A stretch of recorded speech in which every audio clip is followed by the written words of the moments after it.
Good afternoon, Don't Unfriend Me Nation. Matthew Spear from the Don't Unfriend Me Show. Good to have you here.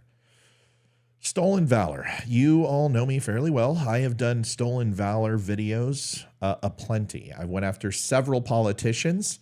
Majewski in Ohio is one of them, and those were most assuredly stolen valor. And most videos that I see are stolen valor on YouTube and everything else. You can watch Chief Shipley's channel or just rando channels that do it, and most of them get it pretty accurately. But here's the thing. I'm not going to sit here and defend somebody who stole valor, but I think it's important to understand that there is such thing as stealing valor and then pandering, and neither are okay, and politicians do this ad nauseum. But I've got an interesting one for you. This was on Fox News over the weekend. Pete Hegseth, someone I admire and just love the guy, sat and had a gentleman named Barrett from Michigan about another Democrat named Hertel, who was at a veterans event for Veterans Day and wore an army jacket. Now, Barrett obviously took him to task. I'm here to bring you both sides of the equation. Now, it's going to be hard for me because the guy's a Democrat, and I want to lay into him because I want Barrett to win, but I also have to stay honorable and do it with integrity and bring you both sides of the story. And you can tell me what you think in 15 seconds. See you there. Do you want the truth? Are you tired of being so confused? You feel like you're more f***ed up than the lies on the evening news. Well, just step right in. We can talk about it all as friends. And if you want, we can hug and kiss and make up for the party. Still point, STIILPOINT. This is the jacket. Now you're like, wait a second, Matt. I thought it was pinks and greens or dress blues or no. Wasn't that type of army jacket. It was a PT army jacket. It's where you do your push-ups and sit-ups and run. Obviously, it's an officer's jacket because most enlisted people are going to wear a t-shirt and shorts and not, I don't care what type of weather it is. It could be minus 30, and that's probably what they're going to be wearing. Or they wouldn't be doing PT outside. They would do it inside. The point is, a PT jacket, meh, who cares? This one is actually $59.99 on Amazon. I'll show you how to get it cheaper if somehow you want to buy it. I'm not making any profit off this because Lord knows that nobody's going to buy it. But here's the thing.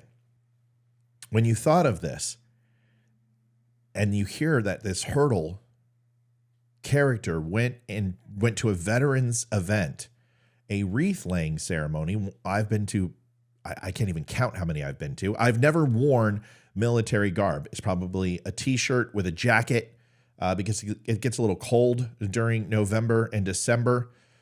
And you probably would go ahead and dress accordingly if you're a politician. But you also don't want to look stuffy.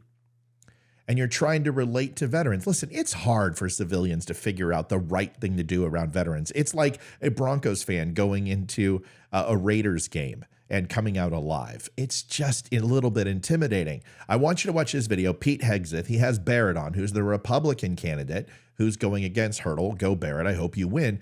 But he's taking advantage of this to a point where his interview was about 5 minutes and he said some wonderful things. I can't play it all for you, but I did play the full segment on the jacket.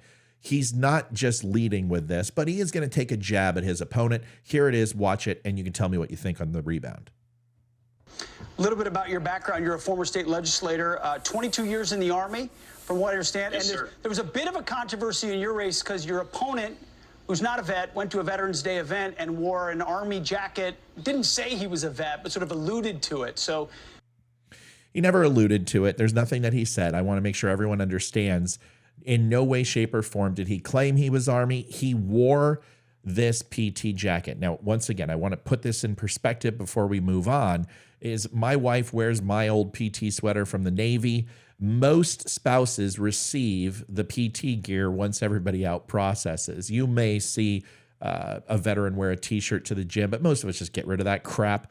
Most of that stuff can stand up and walk on its own, and we have no desire to wear it again once we've worn it as many times as we did during our service. But this was given to him by his father-in-law. Now, I want you to listen to the connotation, and this is where I took umbrage, is Barrett makes it sound like Hertel is gay.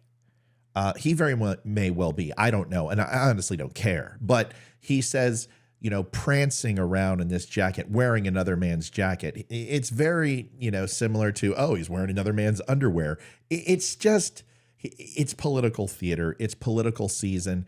I really don't think Barrett thinks this is stolen valor, but he can use this because 37 veterans who attended wrote Hertel a letter and kind of a cease and desist and asking for an apology. We'll get to that in a second, but I want you to listen to Barrett's words specifically. Your service certainly a big part of your campaign. It is. It's something certainly that I'm proud of. And my opponent, shows up, prances around in another man's uniform on Veterans Day of all days, and tries to defend this by saying, well, civilians can buy this uniform, so it doesn't really count as. Yeah, he didn't try to defend it. He did say this was given to me by my father-in-law as a Christmas present. And then he also said, listen, this is something you can buy online and in a store right now. Listen, politicians need to learn to shut up and just say the following: I made a mistake. It was a poor choice of judgment. This was a gift from my father-in-law, but I'm not a military person. I was trying to show as much deference and respect as I could. It was a little intimidating because I didn't serve, and maybe that's my own cross to bear. But I certainly apologize. I didn't mean to offend anybody. Would have been fine. Or stick to your guns and say, this was a gift. I'm not an Army veteran. My record's clear. I support veterans. But the last thing you want to do is start Paul-splaining the entire thing. Stolen valor. Thankfully, a number of veterans in this district stepped up to call him out for that and hold him to task. I just think it represents, a lot of irony and hypocrisy to show up at a Veterans Day event wearing another man's uniform to somehow suggest that you're supporting veterans in that. There are plenty of other ways to support veterans. You can volunteer for a veterans organization. You can donate time or resources to something. You can help clean up a cemetery. There are plenty of ways to support our veterans without wearing another man's uniform on Veterans Day and projecting the image that you're a veteran when you're not. I think that's something that's a problem. Yeah, I completely agree with him. Now, he left a very long interview that everyone should watch because he points out some very strong points. He's a great candidate. I hope he wins. And you know what? He has a right to his opinion. Welcome to the First Amendment. This is my opinion. Now, I'm more concerned of why he's falling asleep or looks like he's falling asleep during a veteran event. Here's the link to the PT jacket if you want it. I want to be, yes, it's a uniform. Yes, you have to wear it a certain way. Yes, it's required during PT, but let's be transparent, okay? Most people would not be caught dead in this windbreaker. It looks like something my grandfather or my father would wear as they're mall walking. But nonetheless, this was issued during the War on Terror. He is aligned with the age of it.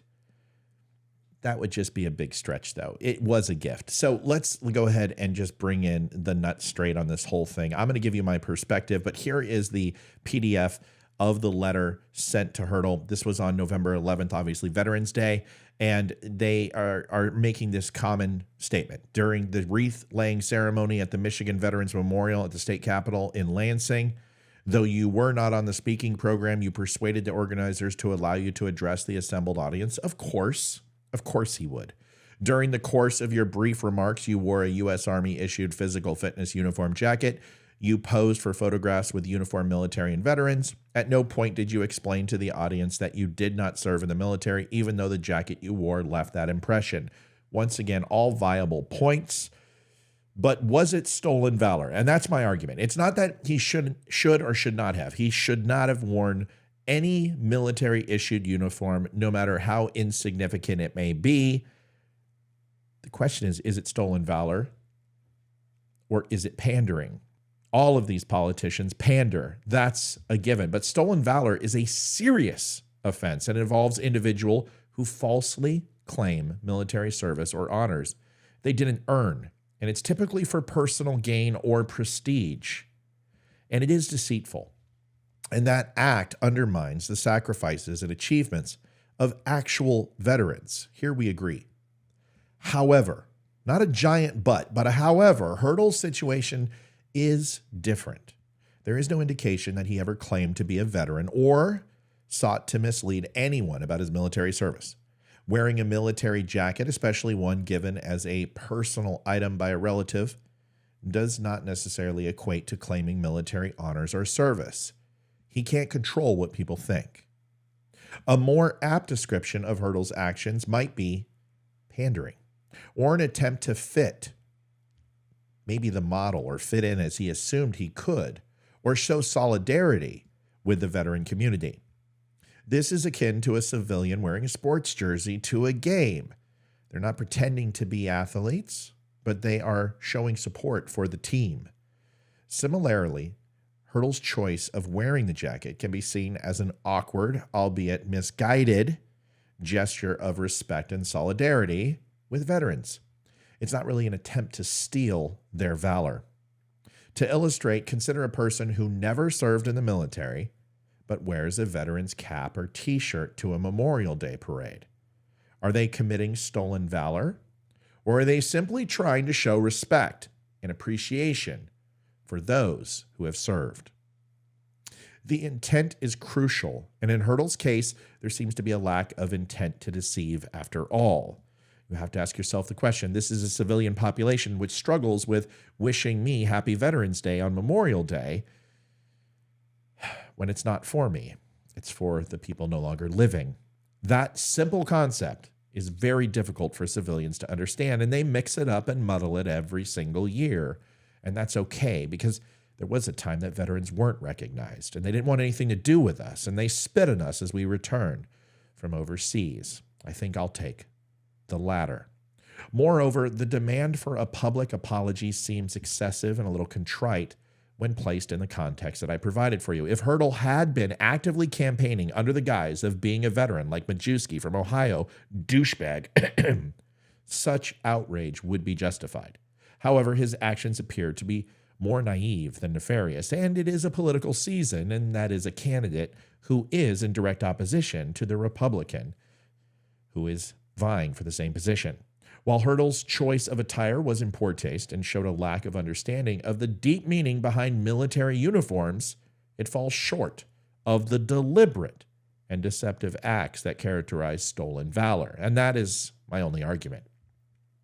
What is needed here is perhaps a conversation about respect and understanding rather than outright condemnation and demand for a public apology, which doesn't mean much anyway. It's crucial to differentiate between true stolen valor and misjudged attempts at showing support, especially in an era where symbolic actions are often misinterpreted and is a crime that can have legal consequence.